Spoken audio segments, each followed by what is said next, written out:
ओम नमः शिवाय। जय श्री महाकाल। दोस्तों, मैं नरेंद्र आपका भक्ति स्टोरी व्लॉग में एक बार से फिर स्वागत अभिनंदन करता हूं। आशा करता हूं महाकाल की आप पे कृपा होगी। दोस्तों, कुत्ता हमारे जीवन में, जिसको हम स्वान कहते हैं, बहुत ही हमारे लिए लाभकारी होता है। जो जंगली कुत्ते भी होते हैं, जो बेचारे गली में होते हैं, वो भी रात को हमारे घर की रक्षा करते हैं और बहुत ही फ़ायदा देता है। हम कुत्तों को हमें कभी मारना नहीं चाहिए, किसी भी जीव को नहीं मारना चाहिए। पहली बात तो है, इस संसार में सबके अंदर आत्मा है, जो जीव है। भगवान शिव बताते हैं कि कुत्ता होने वाले नुकसानों से कैसे इंसान को बचाता है। आज मैं आपको बताऊंगा कि कुत्ते को रोटी देने से क्या होता है और क्या उसके फ़ायदे होते हैं, कि यदि हम कुत्ते को रोटी देते हैं तो उसके क्या फ़ायदे हैं। आइए जानते हैं। जो हमें कष्ट देते, जिसको हम प्यार करते हैं दोस्तों, और जो हमारे को घर की रखवाली तो करता ही है, साथ ही वो हमारे और भी बहुत से लाभ हैं जिन्हें मनुष्य नहीं जानता। तब भगवान शिव ने आगे कहा, हे देवी पार्वती, यदि मनुष्य कुत्ते को रोटी के फ़ायदे जान जाए तो अपने जीवन में होने वाले नुकसान से बच सकता है। आज मैं आपको बताऊंगा कुत्ते की रोटी खिलाने के क्या फ़ायदे हैं।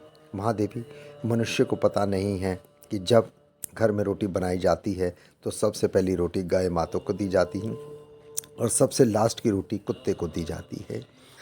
भगवान शिव ने कहा, देवी, हमने विधान बनाया है, लेकिन भगवान के विधान को लोग भूल गए हैं, मनुष्य भूल गया है, रोटी स्वयं ही खा जाता है। इसका दुष्प्रभाव उसके जीवन पर पड़ता है। और कुत्ता वह प्राणी है, श्वान वह प्राणी है, जो रोटी खिलाने से मनुष्य के जीवन में पड़ने वाले ग्रह दोषों को दूर कर देता है, यदि हम एक रोटी खिला दें। भगवान शिव ने कहा पार्वती से, कुत्ते को रोटी खिलाने के फ़ायदा से शनि की जो दृष्टि है वो भी कम हो जाती है, यानी कि शनि ग्रह की जो क्रूर दृष्टि होती है, शनि दशा टल जाती है, जिसमें मनुष्य बर्बाद हो जाता है। यदि हम कुत्ते को एक रोटी खिला दें तो ये सब काम ठीक हो जाते हैं मनुष्य के। मनुष्य आर्थिक तंगी का शिकार होता है। उस स्थिति में भी व्यक्ति यदि कुत्ते को रोटी खिलाता है तो उस पर शनि का दुष्प्रभाव कम होता है। कुत्ते को रोटी खिलाने का दूसरा फ़ायदा, कुत्ते की रोटी खिलाने से भाग्य आपके पक्ष में हो जाता है और सोया भाग्य भी आपका जाग जाता है। आपके घर के अंदर नकारात्मक शक्ति नष्ट हो जाती है।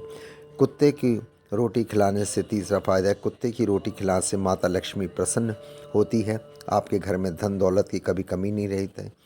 भगवान शिव ने कहा, कुत्ते को रोटी खिलाने का फ़ायदा ये भी है कि कुत्ते की वो रोटी खिलाने से आपके ऊपर कर्ज नहीं चढ़ता और जो पहले आप पर कर्जदार है वह उससे मुक्ति मिल जाती है। आगे भगवान शिव कहते हैं, कुत्ते को रोटी खिलाने का एक ये भी फ़ायदा है, कुत्ते को सुबह शाम भोजन देने से आपका व्यापार बहुत अच्छे से चलता है। कुत्ते को रोटी खिलाने का एक फ़ायदा ये भी है, कुत्ते को रोटी देने से आपकी आयु में वृद्धि होती है और अटका हुआ धन वापस मिल जाता है। कुत्ते को रोटी खिलाने का एक फ़ायदा ये भी है कि कुत्ते को रोटी देने से हमेशा आपका स्वास्थ्य अच्छा बना रहता है और आप मानसिक रूप से मजबूत रहते हैं। आपका मन हमेशा प्रसन्न रहता है, ऊर्जावान रहता है, अच्छे विचार आपके मन में अंदर आते हैं। कुत्ते को रोटी खिलाने का जो अंतिम फ़ायदा है वो ये है, खिलाने से भगवान प्रसन्न होते हैं, क्योंकि भगवान को समझ जीवों की चिंता रहती है। जो समझ जीवों पर दया दिखाता है, भगवान भी उस मनुष्य से हमेशा प्रसन्न रहते हैं। भगवान के पास सदैव उस मनुष्य के परिवार पर बनी रहती है।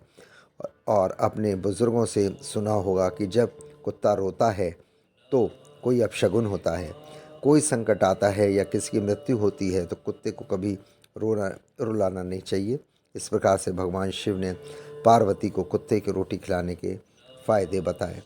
जो मनुष्य कुत्ते को रोटी देते हैं उसे इन सभी चीज़ों का लाभ मिलेगा। आशा करता हूँ आपको ये जानकारी पसंद आई होगी। प्लीज़ ब्लॉग को अधिक से अधिक लाइक करें, सब्सक्राइब करें, शेयर करें, बेल आइकन को प्रेस करें और हाँ, अपने घर के आसपास जो भी कुत्ते हों उनका ध्यान रखें। कम से कम आप उनको एक रोटी दे दें। अगर रोटी ना भी दे तो उनको मारें कभी नहीं। कोई लात मारता है, कोई बच्चे पत्थर मारते हैं, आप अपने बच्चों को भी सिखाएं और अगर हो सके तो एक रोटी उनको अवश्य खिलाएं। जैसी भी खिलाएं, प्रेम से खिलाएं तो वो आपका बहुत अच्छा मित्र ही बन जाता है और आपकी बहुत रक्षा करता है। प्लीज़ व्लॉग को अधिक से अधिक लाइक करें, सब्सक्राइब करें, शेयर करें, बेल आइकन को प्रेस करें। कमेंट्स बॉक्स में यदि आपने कुछ पूछना है तो पूछ सकते हैं। तो जय श्री महाकाल लिखकर कृपा के पात्र बने। ओम